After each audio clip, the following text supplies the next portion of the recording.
পশ্চিমবঙ্গের অভিনেত্রী ইদিকা পাল সাকিব খানের সাথে প্রিয়তমা সিনেমায় অভিনয়ের মাধ্যমে ছোট পর্দা থেকে বড় পর্দায় পা রাখেন। এই সিনেমায় অভিনয়ের পর দুই বাংলায় যেমন তার খ্যাতি ছড়িয়ে পড়ে, তেমনি গুঞ্জন ওঠে সাকিবের সাথে তার প্রেমের সম্পর্ক নিয়ে। এই খবর ইদিকা পালের কানে পৌঁছলে তিনি বলেন, যাদের বিপরীতে অভিনয় করেছি সবার সাথে একটু ভালো সম্পর্ক আছে। ইদিকা পাল আরো বলেন, আমাকে আমার দর্শকরা এত বেশি ভালোবাসে যে তাই তারা এত বেশি ভেবে ফেলেছে। আমাকে নিয়ে কোনো গঠনমূলক আলোচনা শুনলে আমি সেটা নিয়ে ভাবি, কিন্তু এই ধরনের রটনায় কান দিয়ে মানসিক শান্তিতে প্রভাব ফেললে কাজ করব কিভাবে।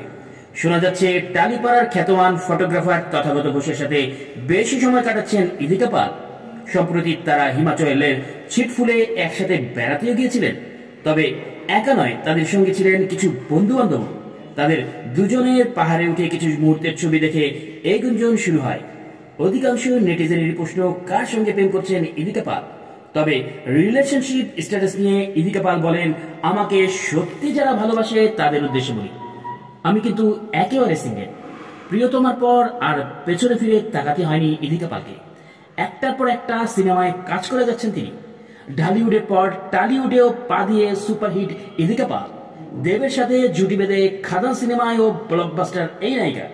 এদিকে পরিচালক মেহেদী হাসান হৃদয়ের প্রিয়তমাতে ফের জুটি হয়ে আসছেন বরবাদ সিনেমায়। গত অক্টোবরে সিনেমাটির একটি বড় অংশের শুটিং হয়েছে মুম্বাই। সবকিছু ঠিক থাকলে 2025 সালের ঈদ উল ফিতরে বাংলাদেশে এবং বিশ্বব্যাপী মুক্তি পাবে সিনেমাটি।